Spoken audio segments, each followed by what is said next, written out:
Bonjour à toutes et à tous et bienvenue dans cette nouvelle vidéo sur le logiciel Luban.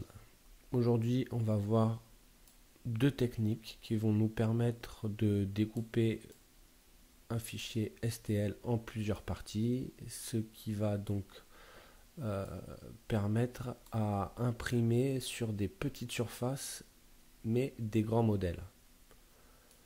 Donc ça, c'est plutôt sympa. Alors on va aller dans Mesh, Luban. On va choisir millimètres. Ici, on a en premier lieu donc la taille de notre modèle. Donc, on peut le changer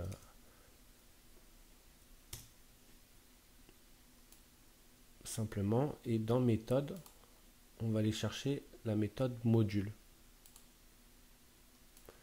Et par rapport à la taille de notre fichier à découper, Luban, lui, ce qu'il fait, c'est qu'en premier lieu, il fait un cube où il y a la pièce à l'intérieur. Si par exemple je me mets à 200, voilà. Là, on voit que le fichier, il est simplement coupé en deux.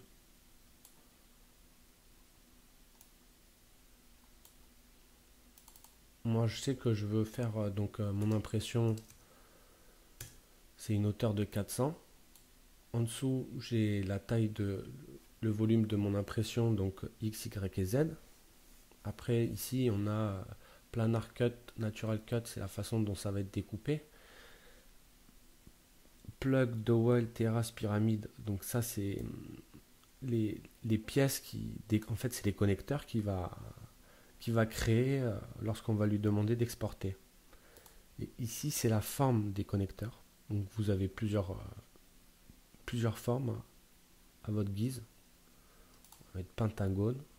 Ici, ça va être donc la longueur et la tolérance.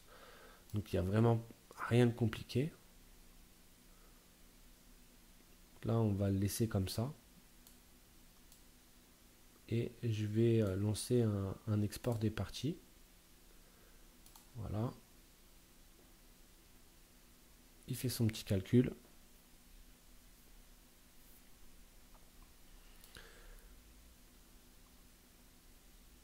Donc là, il a fini de découper.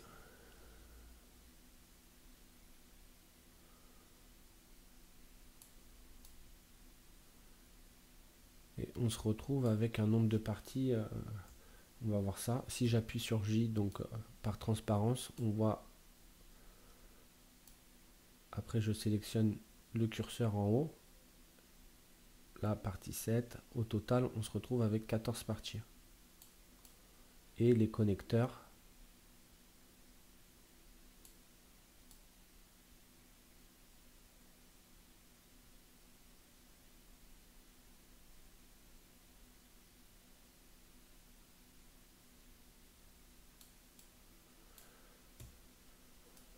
Sinon aussi, on peut appuyer sur E.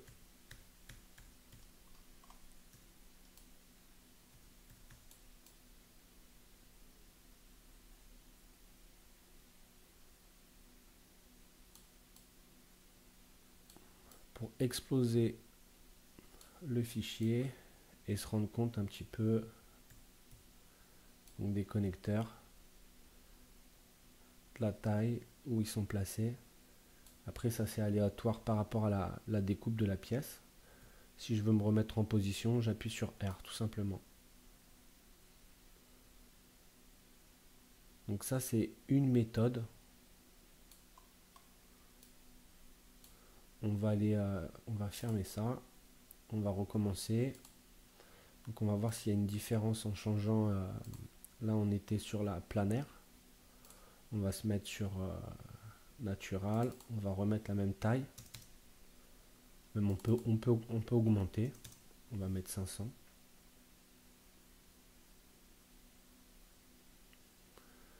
Ici, on va remettre, de toute façon, c'était à 150, je remets 200. Et pour le fun, on va changer en square.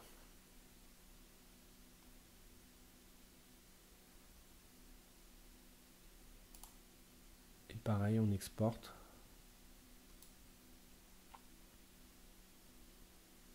Donc là, on voit bien que les lignes, elles sont droites. Comparé à tout à l'heure, ici, on avait un escalier. Pareil ici. Donc là, ça nous fait moins de parties. Donc, J toujours. On se retrouve avec 4 parties. Je rappuie sur J, E pour exploser. En fait, on a la tête entière. Et R pour revenir. Alors, il nous a laissé les mêmes connecteurs, tout simplement parce qu'ici, on a coché pyramide. Donc ici, on va refermer, on va faire close, comme ça va nous permettre de pouvoir relancer via mesh, Luban, toujours en millimètres. Et ici, donc tout à l'heure on était en pyramide, je me suis mis terrasse, square, ça va nous permettre donc de voir que le plug il va changer de forme. Natural cut, comme je vous ai dit tout à l'heure, je vais faire export, il va couper en dessous de la tête. Et si on avait pris natural planar cut, il aurait coupé au niveau du plan. Donc je vais appuyer sur E. Voilà, on voit bien ici qu'il nous a changé le connecteur par rapport à tout à l'heure. Donc ça, c'est une technique pour découper. Donc naturellement, ça va dépendre de votre objet. Ça va dépendre de la taille de votre objet. On va voir un autre exemple en changeant la taille. Donc plus votre objet va être gros, enfin va être grand, on va y mettre 600. Donc là, on peut voir les parties qui sont plus nombreuses. Donc là, on se retrouve avec beaucoup plus de parties découpées. On va regarder le nombre de pièces exactement. On en a 42. Là, on voit tous les connecteurs.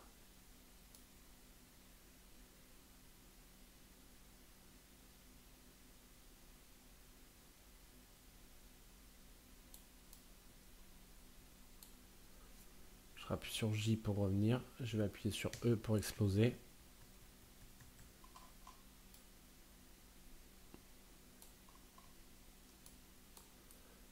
Donc même si vous avez... Donc là, en même temps, c'est le print, le volume de l'imprimante, 20 par 20. On peut imprimer des grosses pièces. Ici, 42 parties, le temps d'assemblage et le temps total. Je reviens sur close. On va passer par une autre technique, c'est le mesh split. Donc ici on est en planar cut. Je vais prendre le D. Je vais le sélectionner de cette manière là. Ou je peux également aussi, si je veux, changer l'orientation. Ok. On va choisir le cercle et je vais faire un split.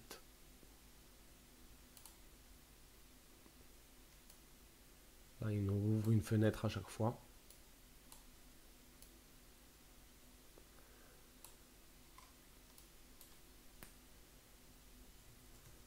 Il nous a bien fait notre connecteur en cercle avec un split, un découpage. Je vais faire close. Je vais refaire la même chose. Mesh, split. Sauf que là, ce qu'on va faire, on va changer. On va se mettre en grid cut. Là, il nous a fait une grille. On va lui demander le nombre de sections. On va rajouter ce qu'on souhaite. Je vais jouer avec les paramètres. Donc,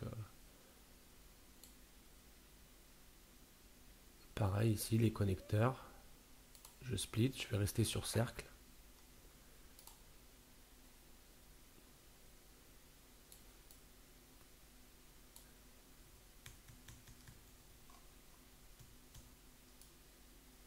Du coup, on se retrouve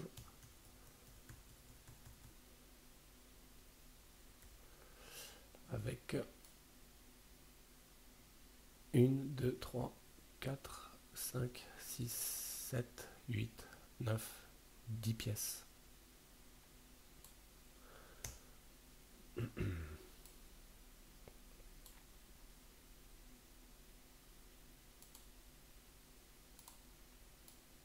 Perso, j'utilise les deux techniques. Ça va dépendre de comment on veut le découper, du nombre de pièces, etc.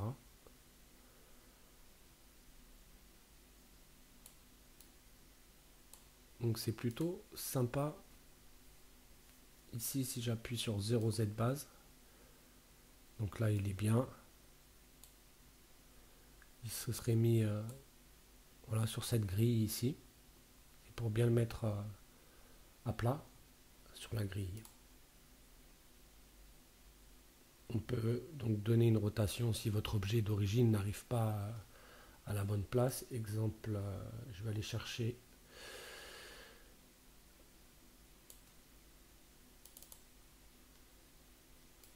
un fichier.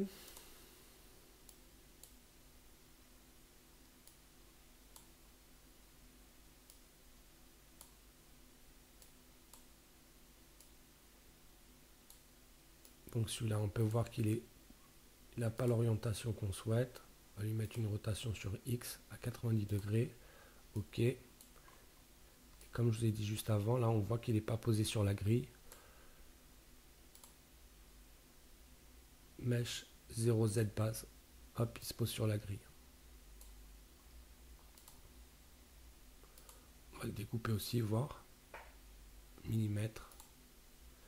200 par 200. Donc là, il est dans la boîte. Donc forcément, lui, là, il n'est pas découpé. On va lui demander un 350.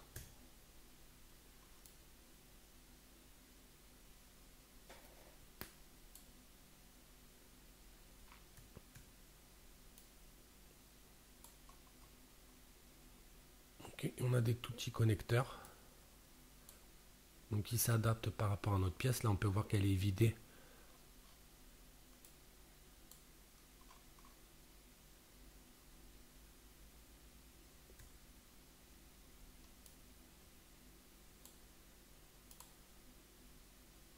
On va refaire la même chose en se mettant en planar. Tout à l'heure, on était en naturel. On va se mettre en planar. On va reprendre la même distance, 350. On va voir ce qu'il nous fait.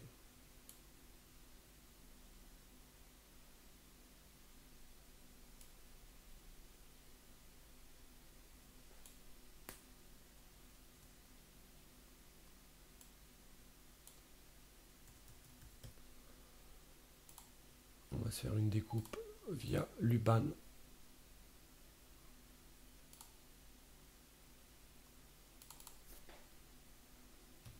On va mettre 100 de plus. On va changer.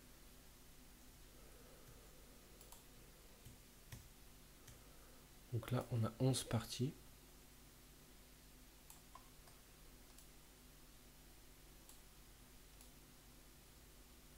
On met les connecteurs avec des connecteurs hexagones.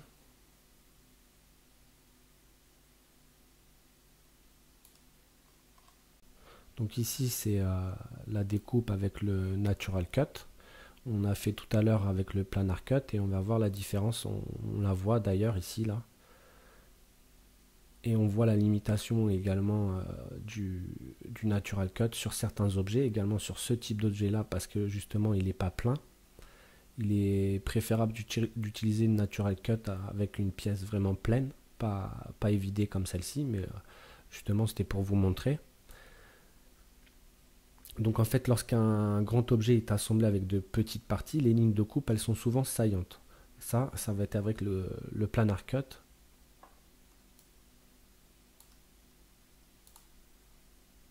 Donc on voit une ligne saillante, c'est ça. Et l'opposé donc du Planar Cut, c'est le Natural Cut. Lui, il vise à couper un objet en suivant sa forme pour que justement les lignes de coupe soient moins saillantes. Le contraire du planar. On le voit ici.